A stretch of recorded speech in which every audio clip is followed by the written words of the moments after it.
before their eyes live on television as a second plane plunged into the World Trade Center's Twin Tower. On the streets below, chaos and panic.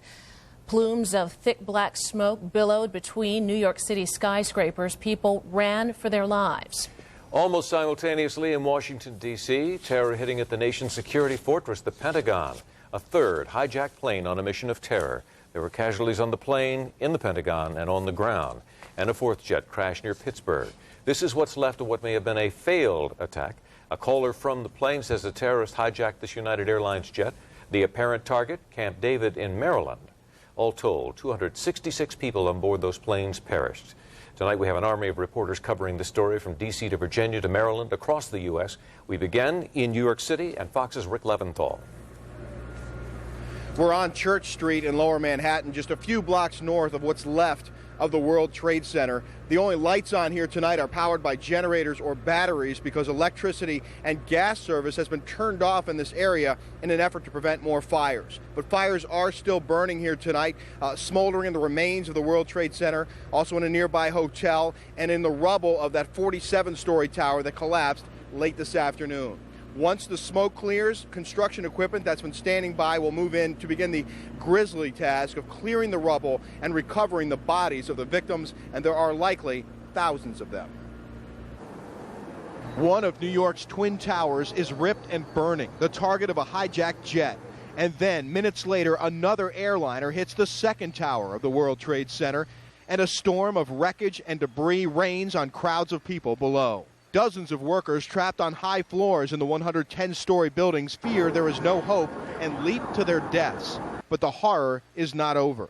As the buildings are evacuated and hundreds of firefighters and rescue personnel tend to the injured and secure the scene, the first tower collapses in a cloud of smoke and rubble, trapping and killing many on the ground. And then, just as the smoke clears and police and emergency workers start returning to the scene, the second tower comes crashing down.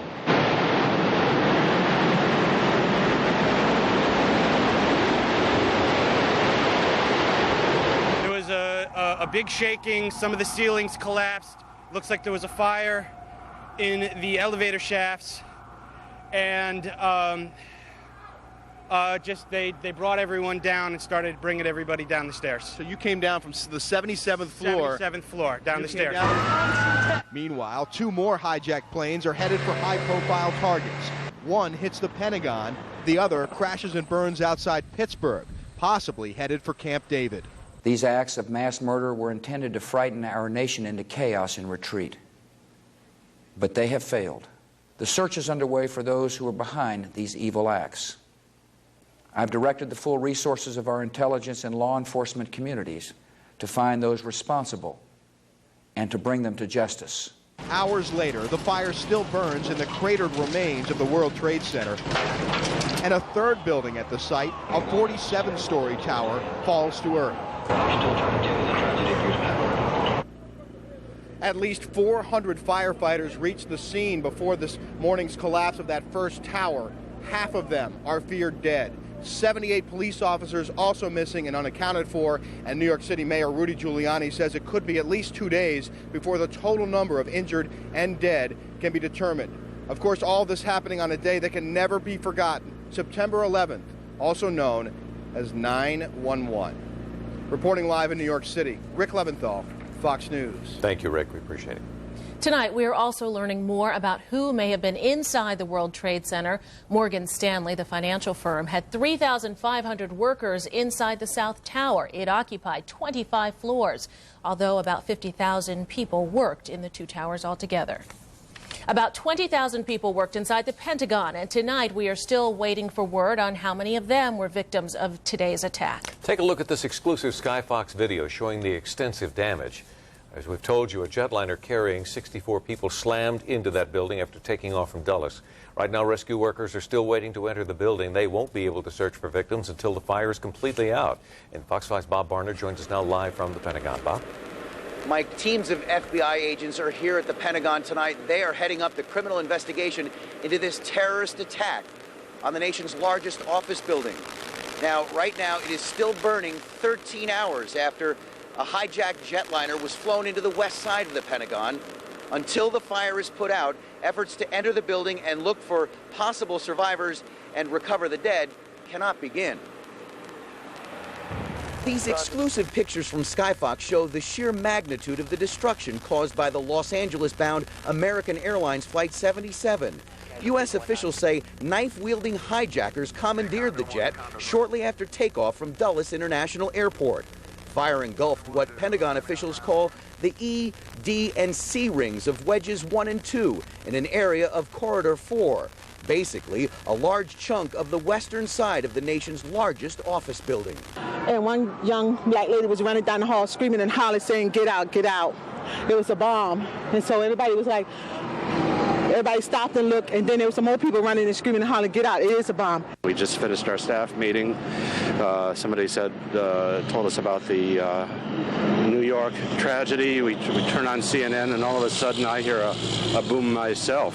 Oftentimes in the Pentagon you hear machinery falling or this or that, but this was a little different. And about a minute later, somebody ran into the office saying bomb, and everybody just starts running out. The Arlington County Fire Department has led the effort to contain and extinguish the fire, which continued to burn after sunset.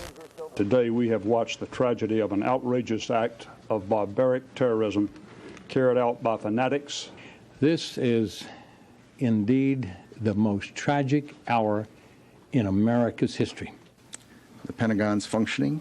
It'll be in business tomorrow. Emergency personnel established a triage at the River Terrace entrance to the Pentagon, treating dozens of injured civilian and active duty employees, while others rushed from the building, trying to get as far away from the terrorist target as possible.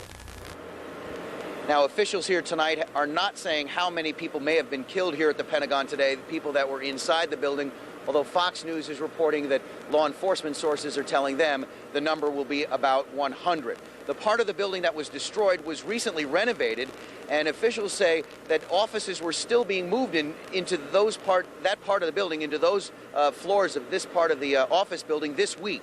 So it may be tomorrow or later in the week before we learn the toll here at the Pentagon. And as you see, at this late hour, it is an eerie, quiet crater here because the fire is not out, and until it is out, the urban search and rescue teams that will do the work will not be able to go in as smoke flows south from the Pentagon tonight.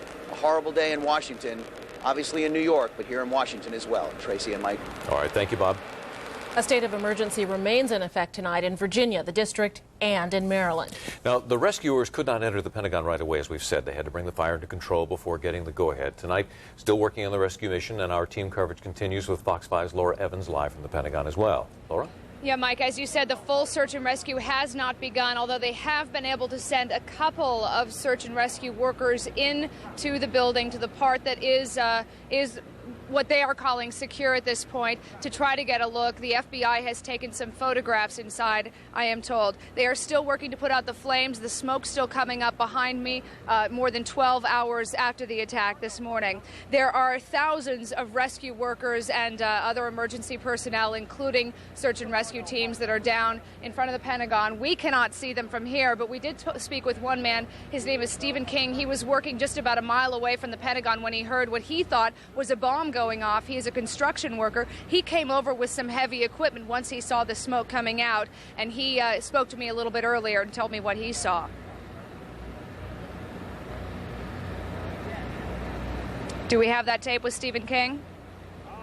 Okay, all right. Well, what he told me that he saw was the smoke billowing up, obviously, right after the attack. He said that he went down and they asked him to bring heavy equipment to the site. He has since brought in lights, and other emergency crews and construction workers in the area. Everyone has come out to bring out what they can. They are going to need those lights for a long time. And he said, based on his experience, that this could take weeks to get to some of the bodies in there. He told me that the fuselage is still below the debris, and that right now the big concern is that some of that building, I don't know if we can take a closer shot of the Pentagon there, where the mouth of the where the plane went in, their concern is that that could collapse. So they need to stabilize that before they go in. Let me tell you a little bit about about the Fairfax Urban Search and Rescue. It's a world-renowned group, and please do let me know when we do have that sound from Stephen King, because it's very interesting. He was a witness who has been down there most of the day.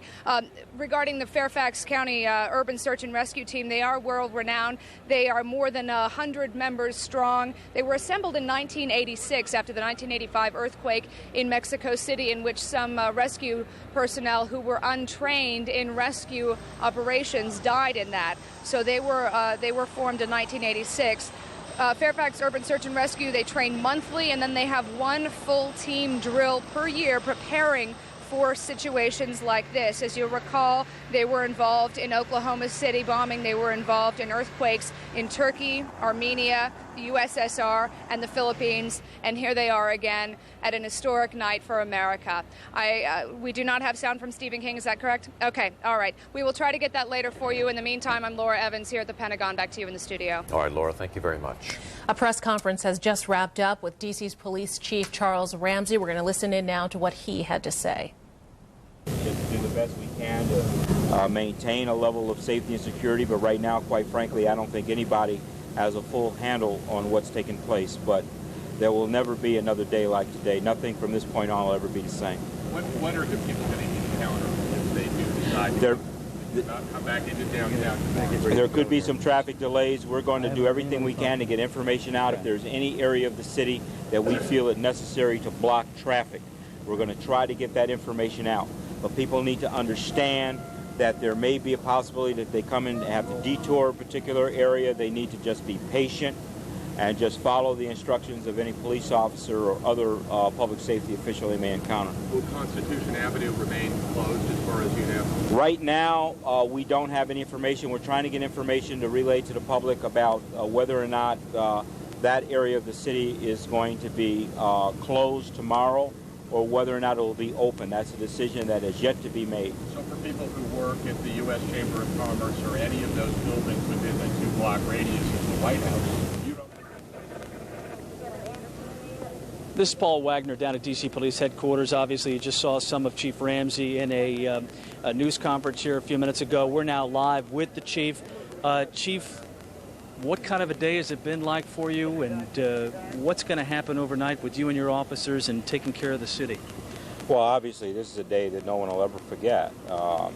We've fully mobilized our department. We're on 12-hour shifts. All days off are canceled.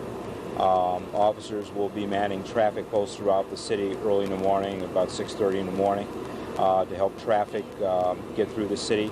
It works in our favor that the federal and local government have decided to use liberal leave. The schools are closed. That will help move about the city a lot easier. The Pentagon still has an awful lot yet to do in terms of trying to remove the dead and injured from the event that took place today. We'll be sending some of our mobile crime people down there to help them process the scene. The National Guard has been called out. How are you utilizing them? The National Guard was very, very helpful. They relieved a lot of our people early on from traffic posts. That freed us up in the event that we needed to move elsewhere. Because at the time, nobody knew what was going on and what was potentially going to happen here in the district. So we're just at a very, very high state of alert now, and just we'll have to take it a day at a time. All of us who were down here in this area all day long heard sirens wailing up and down the streets, checking out suspicious packages, going into garages, checking out suspicious trucks. Did you find anything at all in the city today that was suspicious or dangerous? No, I'm not aware of anything that was actually found. There were a lot of reports going around about different buildings and explosions even that had taken place, but none of it fortunately turned out to be true. But we appreciate people calling that in, because it's important now more than ever that anything that's suspicious, people report it. Don't take anything for granted, because we just don't know yet exactly what it is that's going on. Thank you very much, D.C. Police Chief Charles Ramsey here live at D.C. Police Headquarters. Again, the Chief saying that if you do see anything suspicious in the city, if you plan on coming into this downtown area tomorrow, call the police. Don't hesitate to give a call. At this point, no one really knows what's going to happen overnight or into tomorrow, so be vigilant. We're live at D.C. Police Headquarters. Paul Wagner, back to you now. All right. Thanks so much, Paul. More than 13 hours after the first plane crashed into the World Trade Center, rescue crews are still frantically searching for survivors there. Fox 5's Beth Parker is live just outside the city across the river in New Jersey. Beth? Mike, it is tough to see in the darkness here, but over my shoulder on the other side of those flags, an unbelievable sight. Thick gray smoke still billowing from the New York skyline. Those World Trade Center towers now gone, and gone too is America's sense of security. I hope I live. I hope I live. It's coming down on me. Here it comes. I'm getting behind a car. It's incredible. Okay, I'm gonna have to go find people who need help, because I don't think I'm one of them. You okay, sir? Okay. Can I just get a toot off your respirator? Can I get a toot? I'm just getting a couple of clean breaths. That's good. Okay, back to you.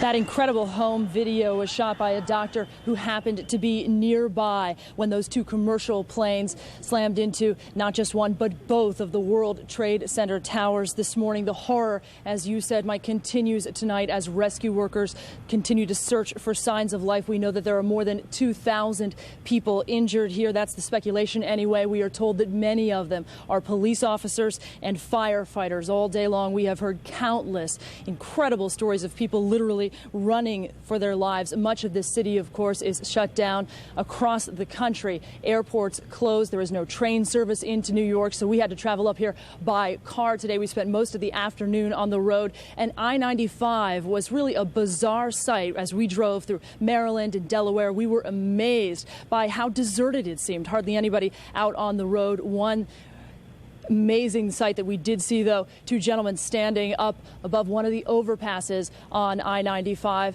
both of them waving American flags to the travelers down below. Live in Jersey City, New Jersey, I'm Beth Parker. Mike, back to you. Beth, thank you very much. Well, the fourth plane crash of the day happened in western Pennsylvania. 55 people were killed when United Airlines Flight 93 went down in a field. That jet was en route from Newark to San Francisco when it crashed about 80 miles southeast of Pittsburgh just before 10 a.m. One passenger called 911 from his cell phone while locked inside a bathroom. He repeatedly said to officials on the phone that they were being hijacked and stressed over and over again that the call was not a hoax. Pennsylvania's governor is heading to the scene, even while admitting that he's not sure if there's very much that he can do at this point. Fox 5's Patrick McGrath is live at the White House, where earlier tonight we heard from President George Bush addressing the nation from the Oval Office. Pat. Well, Tracy, President Bush might have a little trouble sleeping tonight. He has the very heavy decision of deciding what the U.S. response will be. Normally, the U.S. policy is a proportionate response, but what does that mean in the context of all this death and destruction?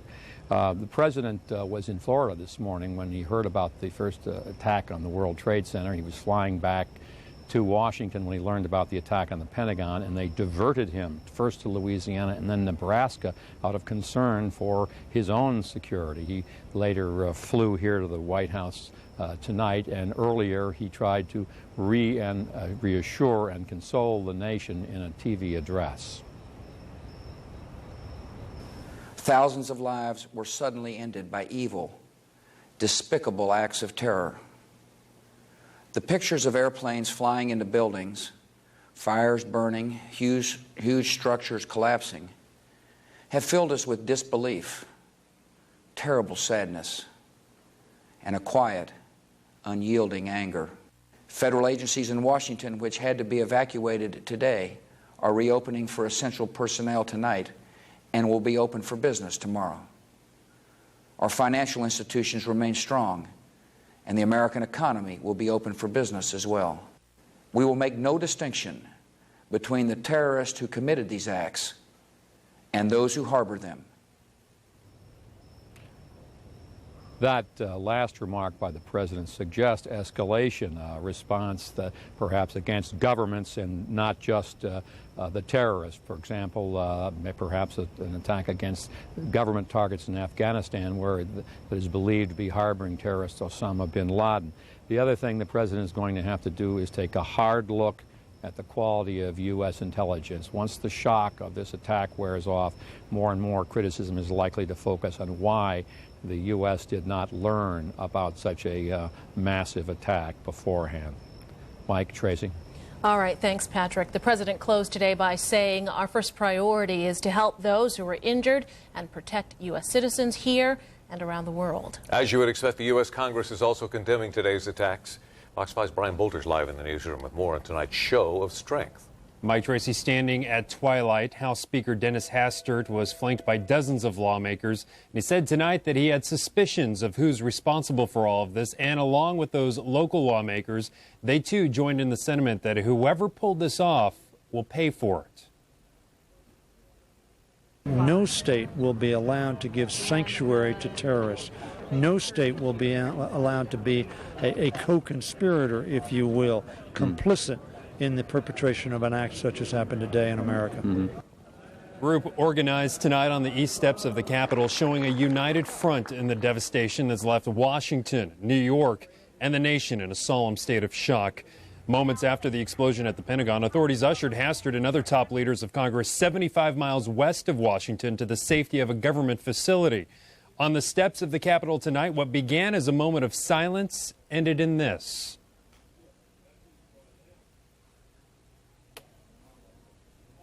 I love, stand beside her and guide her through the night with the light from above, from the mountains to the prairies to the ocean, white with foam. God bless America, my home, sweet home.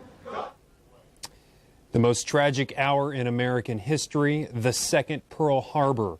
Just a few of the quotes coming from lawmakers on Capitol Hill tonight. Despite these attacks, though, Congress will reconvene tomorrow. Live in the newsroom, Brian Bolter, Fox 5 News. All right, thanks, Brian.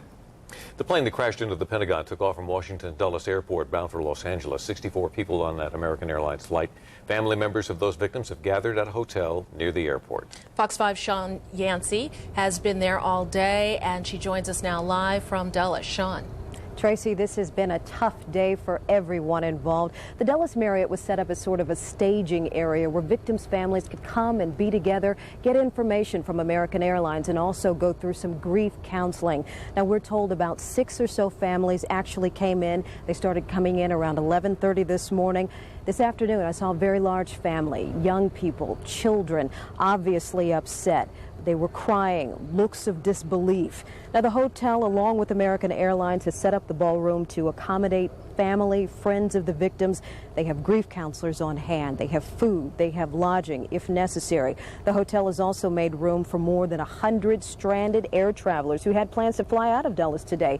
In fact, many of them were sitting in the hotel lobby watching this whole thing unfold on television. The hotel tonight says all 367 of its rooms are booked to capacity. Back to the victims' families. One grief counselor told me that apparently just a few families have come into the Marriott. Most of them apparently are staying home, but the majority of the grief counseling is actually being done on the West Coast in Los Angeles, where this flight was supposed to land. Now, that grief counselor told me he talked with one family, a young family who had lost a mother and father aboard this flight. They were heading back home to China. They had just been here visiting on vacation. Again, all 64 people on board American Airlines Flight 77 were killed when it apparently crashed into the Pentagon. It took off from Dulles earlier this morning. Now, if we could come out of the video and talk a little bit about what's going on here at Dulles. If you take a look, you have probably never seen it like this here before in your life. Absolutely silent. The only people moving are the news crews out here and the security crews going to ground. Again, the airplanes have been grounded. The access road in and out of the airport have been shut down. Once you leave, you can't come back in. This is absolutely incredible. People just can't even understand it. They've never imagined or seen anything like this. Again, back to the victims' families. The Dulles Marriott out here is where people are being brought to. If you still have questions, this is where you can come to get grief counseling and get more information from American Airlines. We'll bring you more information as we get it. Reporting live from Dulles, I'm Sean Yancey. Back to you in the studio. All right, thanks so much, Sean. And for those of you who are still trying to confirm, if you have family members who are on board that plane, you can call the following number. It is 1-800-245-0999. But I want to stress that that phone number is only for immediate family members. Some other victims from the Pentagon are at the Washington Hospital Center tonight. Doctors say they can't be sure if those victims are going to survive. Fox 5's Melanie Olmert has more. Washington Hospital Center received the most seriously injured patients from the Pentagon today. At this point, there are 7 patients here in critical condition, 4 women and 3 men with burns over 30 to 50% of their bodies. Now, to put that in perspective, doctors say that just your 2 legs cover about 36% of your body. One woman, doctors say, was burned extensively and came in with the distinct smell of fuel covering her clothing. Now, all of these patients have undergone some type of surgery today to remove 2nd and 3rd degree burned tissue. And while they are stable at this point, doctors say all of them are at risk of dying. This next 48 hours are extremely critical. It may take 4 to 6 months for these patients to fully recover and to know exactly whether they will continue on. Now, additional skin is being driven in from Dallas by ground since air flights have been suspended. An 8th man has also been admitted for smoke inhalation. Now, the entire Washington Hospital Center was on high alert today, standing by to take up to 50 additional patients. The fact that those patients never came perhaps speaks to the magnitude of tragedy at the Pentagon. At the Washington Hospital Center, I'm Melanie Olmert, Fox 5 News. A couple of other people who walked into the Washington Hospital Center were treated for what doctors called stress-related conditions. They work in federal buildings. They were later released. Well, of course, dozens of people were injured in the Pentagon attack, and they were sent to other area hospitals as well. Some of them went to Virginia Hospital Center in Arlington. Fox 5's Bill Prasad is there live tonight with more on that part of the story. Bill. Tracy, the Virginia Hospital Center is the closest hospital to the Pentagon. The two are about 5 miles apart. This hospital received the largest number of patients, a total of 43. Of the 43, so far 21 have been discharged. Of those who are still in the hospital at this hour, 9 are in intensive care, all in serious condition. 4 of those 9 are on ventilators. Doctors treated a combination of broken bones, burns, and bruises, along with serious smoke inhalation. Some of these people inhaled superheated air, burning their lungs. For hours, the hospital was in crisis mode, something they've trained for. They were ready. 100-plus nurses and more than 50 doctors responded and were at the hospital within minutes. One man, Alan Wallace, is a Department of Defense firefighter who happened to be at the Pentagon as the plane drew near. He suffered burns. I yelled at my partner and we both started running. I ran directly north and he ran out into the field a little bit. There was a flash, a horrific crunch. There was a fireball. When I felt the fire, that's when I dove on the ground and slid underneath the van and crawled all the way underneath the van. In spite of the 2nd-degree burns that he suffered, along with the burns suffered by his co-worker, another firefighter, the 2 men stayed on the scene and started their rescue work and refused to leave until other firefighters arrived and told them, hey, the 2 of you have got to get to the hospital. These 2 men are heroes, and let's face it tonight, we do need to hear more stories about heroes. We are live in Arlington. Bill Prasad, Fox 5 News. We most certainly do. Thanks, Bill. Of the 43 victims brought into Virginia Hospital Center, 7 are EMS workers who were injured responding to the Pentagon crash. An alert from the Associated Press here, Tracy. The Mayor Giuliani is saying that some people are still alive in the World Trade Center wreckage there, and they are busy trying to reach them as quickly as possible. We will give you updates on that as we receive that information. That's exactly what we were hoping to hear tonight, and we're hoping to hear the same thing about the Pentagon. If we do, we will bring that information to you. Meantime, today, federal workers were sent home early today as the government told all non-essential workers to leave. But many found massive gridlock waiting for them. Inbound lanes on bridges leading into D.C. were shut down, as were many roads and exits. Some decided to walk. I said, go home, just tell us to leave, and it's going to be a mess for anybody that we're just walking to Virginia. I mean, will beat, I'm sure, all of these people over here, but sad day. They just said, leave. We're right across the street from the EOB. Okay? What was the situation like? Just everybody left calmly. Good. Okay? Gotta go. Some of the agencies evacuated, including the Departments of Justice, State, Treasury, and Defense, and the CIA. We have heard terrorists say things like they are declaring war on our country today. We saw it firsthand. Whether the conflict is local or overseas, when you have war, you need soldiers to fight back. And Fox 5's Elizabeth Leamy reports that is why local National Guard troops were activated today. Outside the D.C. Armory, like a scene from a movie, National Guard helicopters came and went. Their mission? To evacuate injured people from the Pentagon and ferry officials from one location to another so they could cope with this crisis. Higher in the skies, the D.C. Air National Guard flew F-16s for air defense. One of those F-16s was requested by the White House and helped deter a second suspicious plane that appeared to be headed for the Pentagon. There was a second airplane that was approaching the Pentagon, and they went up to discourage anything happening there. Around midday, the mayor asked the D.C. Army National Guard for help on the ground, too. That's when part-time soldiers started to trickle into the Armory. Some D.C. police officers showed up at the Armory, too, because National Guard soldiers serve under local police when they help out in a civilian crisis.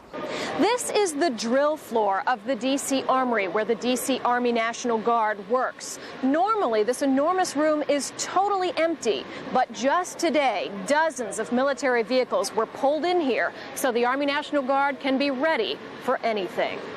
When enough soldiers were gathered at the Armory, they began receiving their instructions. And this time, it was no drill.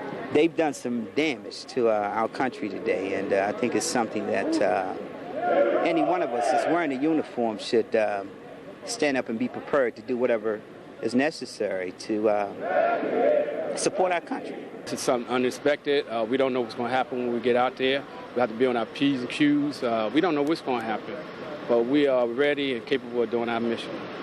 By 4:30, these military police officers were ready to hit the streets and provide relief and support to exhausted D.C. police. Any questions? No, sir! Elizabeth Leamy, Fox 5 News. Virginia Governor Jim Gilmore also activated about 300 members of the Virginia National Guard, mostly military police officers and medical specialists. Horror, shock, terror, all adjectives that we have heard all day long today to describe what people are feeling. And as happens at times like this, many of them are turning to faith, praying for the victims, praying for our country, looking for help and understanding as to what's happening. Fox 5's Noel Tucker joins us now with more on that part of the story.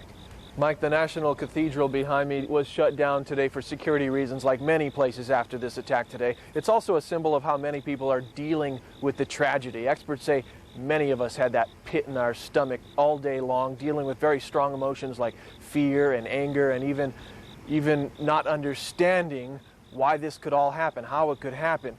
Experts say many of us are dealing with this by turning to prayer. You can see it all around at places of worship throughout the area. People showed up today for impromptu prayer gatherings, this one at the National Presbyterian Church in Northwest near American University. Dozens of people showed up for that one. They are interfaith gatherings. No matter their faith or denomination, people are coming together. The district government is also reaching out with their mental health services. Besides the regular centers they have, they've set up a 24-hour clinic, and the director of the D.C. Mental Health Services says it's important at a time like this for everyone to rely on each other.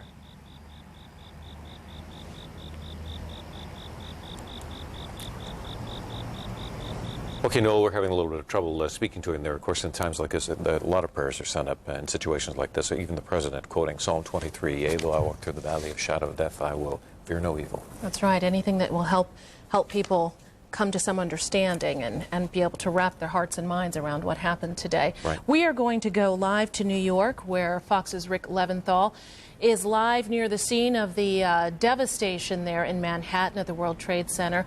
Rick, are you with us? Bring us up to date, Rick. Tracy, Mike, unfortunately I can't hear you, can't answer your questions, but I can give you a scene setter, if you will. We're just a few blocks to the north of what's left of the World Trade Center. It's still smoking at this hour, still some other fires burning in nearby buildings. The entire downtown area here in Lower Manhattan has been sealed off, and the only lights that are on here at this hour are powered by generators and batteries because of the electricity and gas being turned off in the area in order to try and prevent more fires from breaking out. We can tell you that recently New York officials said that they believe there may still be victims trapped alive in the rubble of the World Trade Center, but it's very difficult to get to those people because of conditions on the surface, because of the heat there, the fires and the smoke and the other conditions. They're still trying to get things under control so that they can possibly effect some rescues. I want to give you an up-close look now at Church Street, right in front of the World Trade Center, or what's left of it, from our mass cam on top of the satellite truck.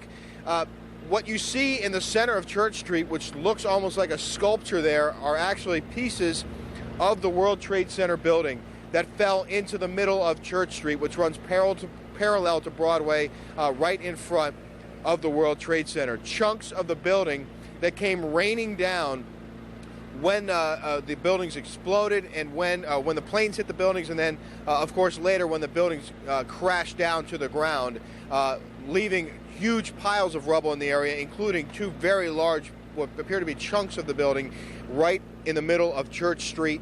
Unfortunately, there were hundreds of rescue workers at the base of the towers when they came down. We're told that some 400 firefighters responding to the initial scene, the planes crashing into the towers, some 400 firefighters at the base of the first tower when it collapsed. At least half of them are feared dead, including 3 top fire officials, among them the fire chief, Thomas Von Essen, and the first deputy commissioner.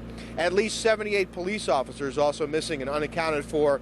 Many more, though, still on the job at this hour at the site and around the site, trying to make sure that the area remains sealed off, and also, in effect, trying to clear out some of the debris and possibly get to some of those people who might still be in there.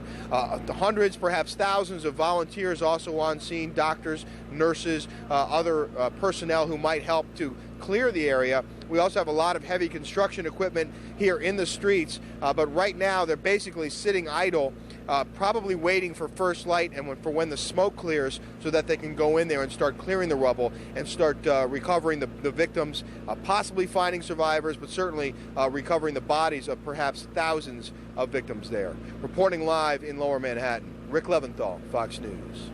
Rick, thank you very much.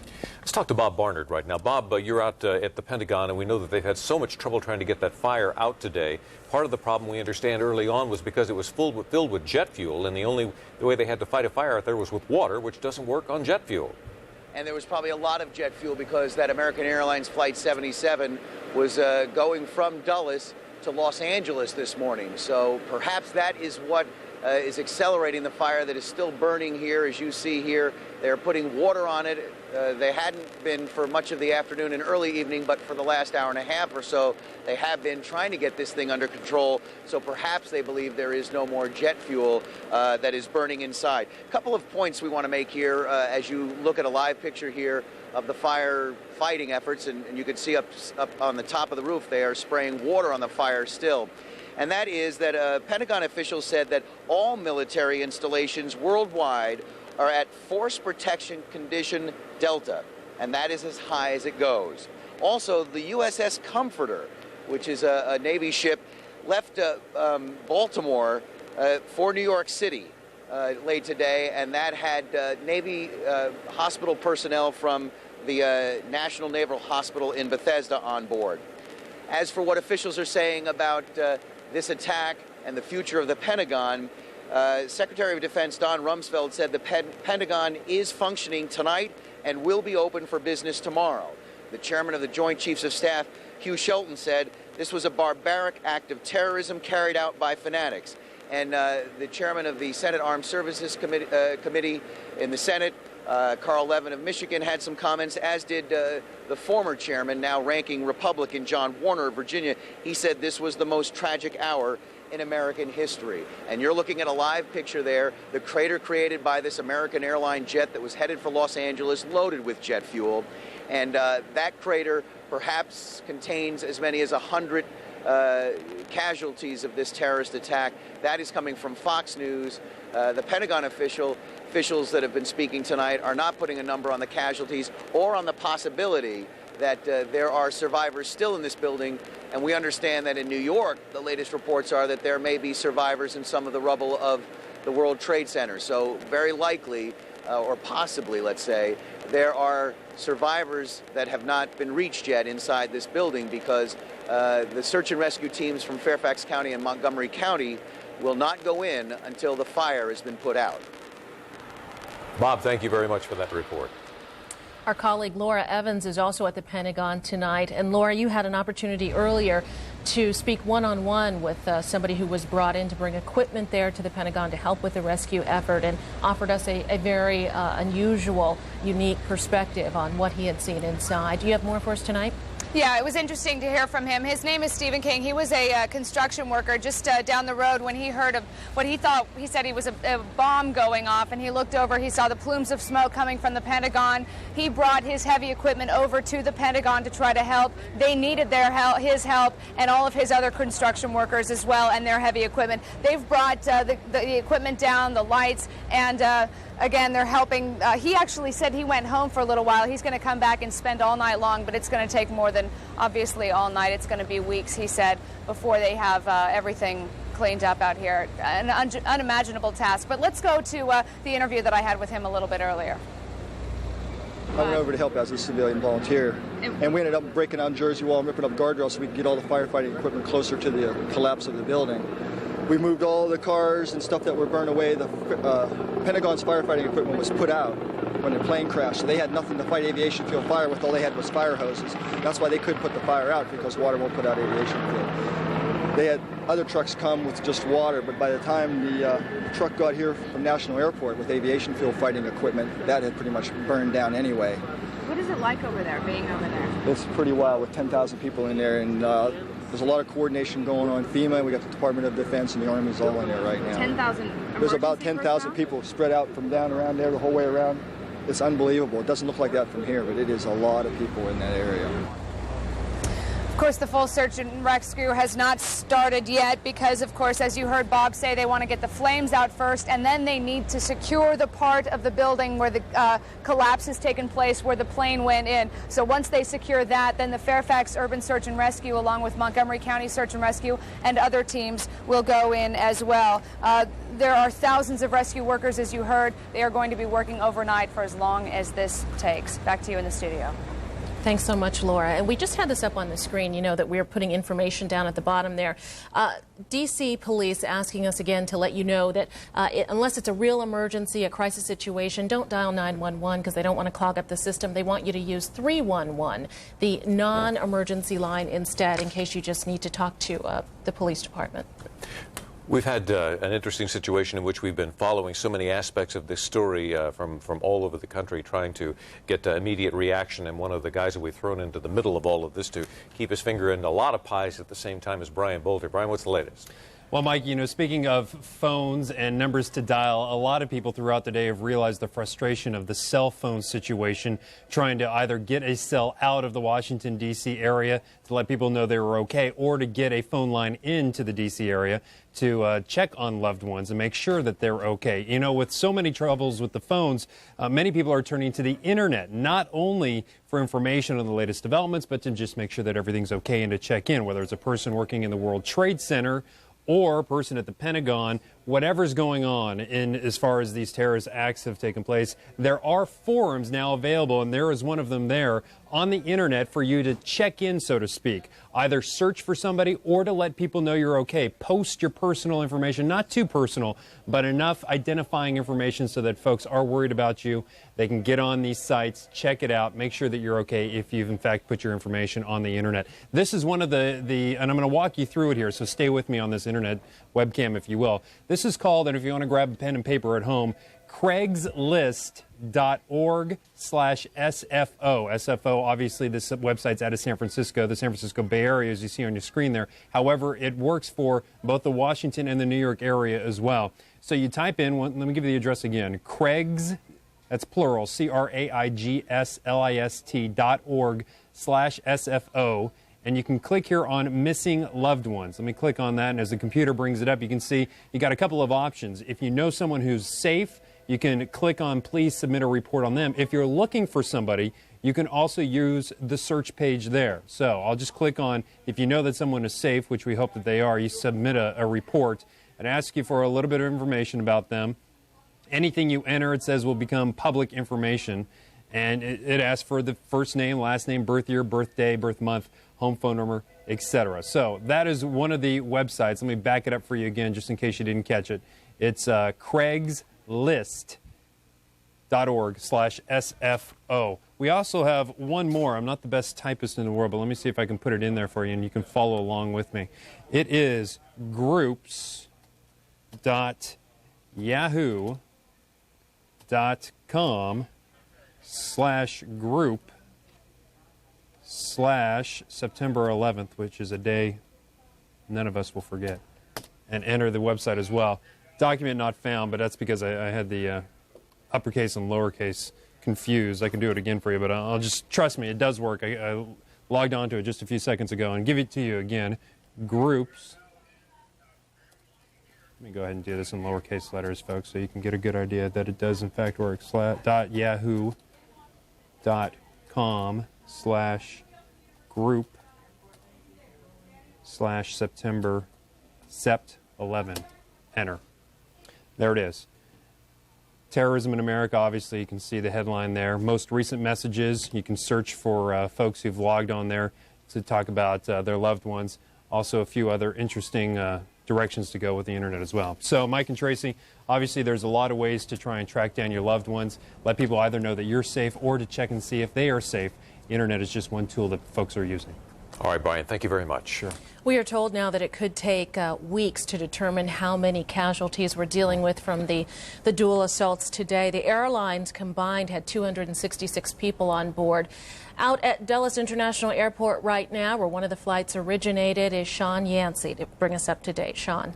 Well, Tracy, we've been here all evening. The Dulles Marriott has sort of been the staging area where victims' families have been coming. They've been getting information from American Airlines. They've also been going through some grief counseling. I did talk with a grief counselor earlier, and he said people just don't know what to do. They don't believe this. This is not real to them. He also spoke with victims earlier today at Arlington Hospital, and he said it was even different situation for them as they were dealing with the situation right there. Many of their victims, or excuse me, many of their family members were hurt, many of them victims themselves. They were also watching the story unfold on TV monitors that were right there in their hospital rooms. Back here out at Dulles, we've had about 6 or 7 families come out, go through grief counseling, speak to airlines officials. Many of them clearly, visibly upset, crying. They don't understand. They can't believe this has happened to people that they love. Also out here at Dulles Airport tonight, completely empty. This is Dulles like you've never seen it before. You probably will never see it like this way again. No traffic out here. The only people moving are the media crews and the security people. Dulles is completely shut down. The parking lot is completely empty. I believe now we have the soundbite with the grief counselor, and basically what he said to me is this is going to be a long process for everyone to go through.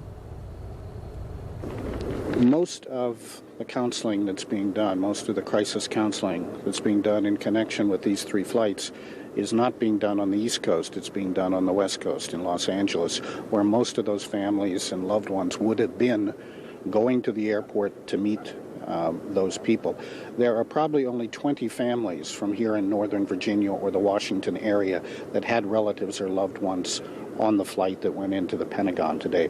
So there have been just a handful of families. They are set up inside to respond to and take care of many, many more people than actually showed up. Many people are preferring to stay at home and there will be chaplains and social workers and counselors who will be visiting them at home, being with them tonight and in the days to come. Again, this is a very tough situation for everyone involved. He said it was even hard for him. He also went through the Columbine situation a few years ago. So this has been a tough day for everyone, and we'll keep you posted with things out here. Reporting live from Dulles International, I'm Sean Yancey for Fox 5 News. Thanks very much, Sean. I want to walk you through the timeline again as to what took place when. Follow with us if you would.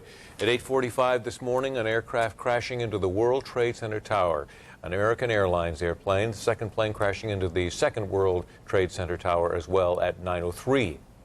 Then at 9:40 this morning, the FAA, in an unprecedented move, shut down all U.S. airports. 9:43, a plane crashes into the Pentagon. 10:05, the South Tower of the World Trade Center actually collapsed from the force of that crash into its side.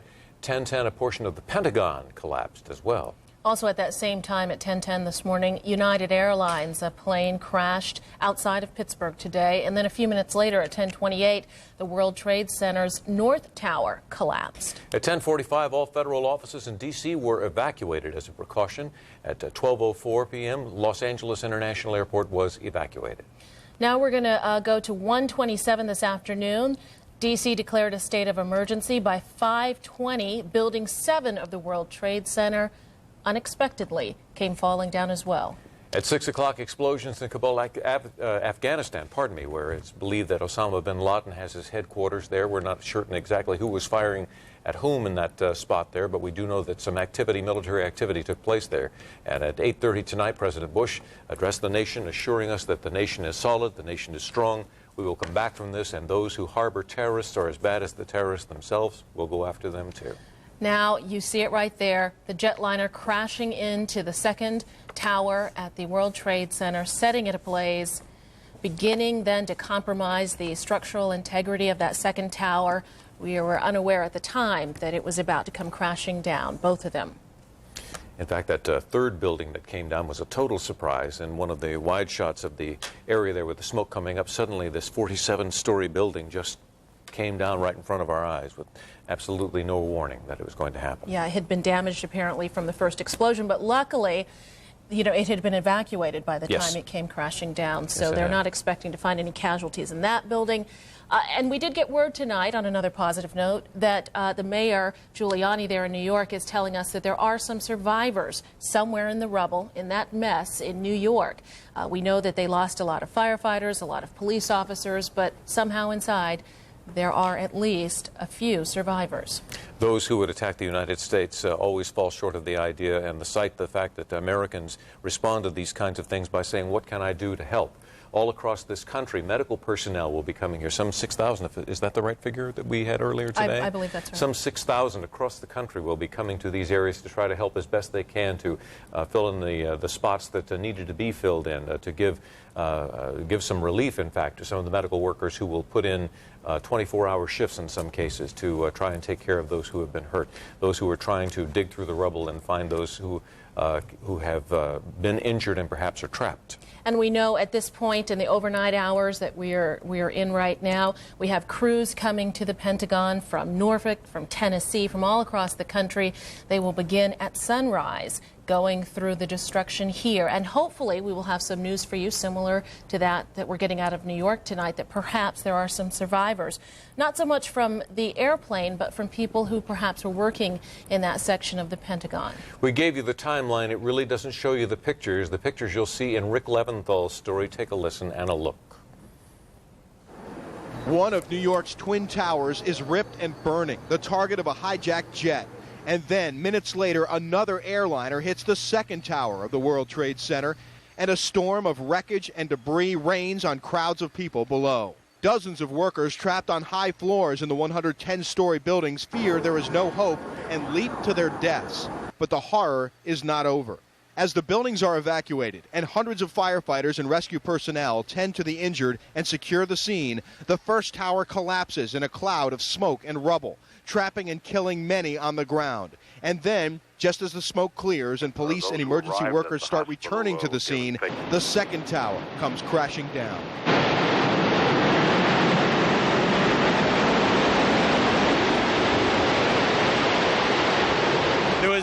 a big shaking. Some of the ceilings collapsed. Looks like there was a fire in the elevator shafts. And they brought everyone down and started bringing everybody down the stairs. So you came down from the 77th floor. 77th floor, down the stairs. Meanwhile, 2 more hijacked planes are headed for high-profile targets. One hits the Pentagon. The other crashes and burns outside Pittsburgh, possibly headed for Camp David. These acts of mass murder were intended to frighten our nation into chaos and retreat. But they have failed. The search is underway for those who are behind these evil acts. I've directed the full resources of our intelligence and law enforcement communities to find those responsible and to bring them to justice. Hours later, the fire still burns in the cratered remains of the World Trade Center. And a third building at the site, a 47-story tower, falls to earth. Still trying to tell you the tragedy of Houston. As you can hear, people of the airports are closed around the nation and probably until at least noon tomorrow. We've had a number of mass transit difficulties around the area. New Jersey Transit outbound. Rick Leventhal reporting from New York. We're going to go now to Will Thomas, who is live out in the streets of D.C. You've been out there all morning, all afternoon. Will, is it pretty much the same sort of scene, not much action out? Absolutely, Tracy. We're about 12 stories above the city right now. The camera won't be able to pick it up, but from our vantage point, we can still see smoke from the Pentagon billowing across the sky. Now, just below me, take a look. You can see another rooftop, members of the press. Just beyond that location, Lafayette Park, the White House, and the Washington Monument, symbols of America, really. All day long, we have fanned out throughout Washington, D.C. to get reaction to this day of tragic events and to show you how people are helping. Take a look. My name's Andrew Saltz. I'm a freshman at GW. I came out because they said there was a shortage, and I felt terrible about what happened. It was just horrible, kind of beyond belief. And I really thought I had to do something, and I can't, put out a fire. He isn't the only one who wants to help. Dozens of people of all ages waited for an hour, even 2 hours, to donate blood. The I Street Red Cross Donation Center in Northwest Washington is just one metropolitan location to give blood. But on this day, too many people are showing up to help, and some are being turned away. We're asking donors to please reschedule over the next couple of weeks. Los Angeles Mayor James Hahn is giving blood. It's his first trip to the nation's capital since being elected in June. He's now stuck along with everyone else. We were at the old executive office building when we found out about it, and then we were evacuated from that building and went outside and saw the smoke, and a young woman from the White House staff immediately knew what it was. Here's a dramatic scene outside the D.C. Police Department's Special Operations Division in Northwest. A security perimeter now protects SOD headquarters. This division, in part, helps federal agencies provide escorts to top government officials, the First Lady among them, shortly after the Pentagon attack. I'm in shock. I've never seen this stuff. I never expected to see this in my career. You can never plan for these things. So you do have plans, obviously, and you hope you can never use those plans. Back live now, the White House, even more so tonight, is protected by heavy security, sharpshooters on the roof, a perimeter set up around the White House, 1 to 2 blocks in each direction closed to traffic.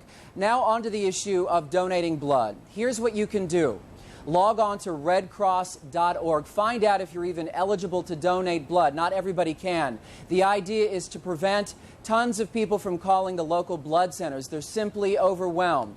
The other thing to consider, wait a day or two, maybe even a week or so. You can still help. The Red Cross says you can still donate blood and help out in this very tragic situation, but take some time because the blood centers are overwhelmed with people and very few staff members and volunteers to help. A location on I Street in downtown Washington and Northwest. You have one in Rockville and one in Fairfax to consider.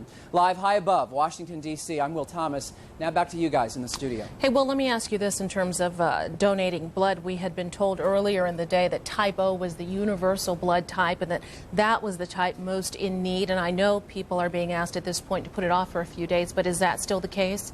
We asked that very question, Tracy, and they said no. We are taking everything there is. And what they do often is they kind of take the blood apart in the lab. They'll do platelets, they'll do plasma, so they're really utilizing as much as they possibly can, but they said they will take everything they possibly can. And despite those crowds, they don't want to turn you off from donating, but they're saying spread it out because a lot of people are lining up. As you saw from the video, about 100 people just at the I Street location. Then we went back on the air, you might remember, a few hours later saying, wait, they're telling us they don't have enough manpower. In fact, and we didn't have this video to show you, but I can tell you that extra supplies were actually brought in from the Blood Bank Regional Headquarters, Red Cross Regional Headquarters in Baltimore. Of a Maryland state trooper actually gave that van full of supplies an escort into the city because so many people were donating, Tracy. Mike? Wow. All right. Well, Thomas, we thank you so much. You know, that view that you're looking at right there with Will there with the White House in the background had a few things changed. That could have been a very different scene tonight. The report that we have is that flight that went out of Dulles that crashed into the Pentagon was actually headed for the White House at one point before it went into the Pentagon. You are watching Fox 5, and our coverage continues in just a moment. America under siege. The fear here, what could possibly happen next? Explosions from New York to Washington. Chaos up and down the East Coast.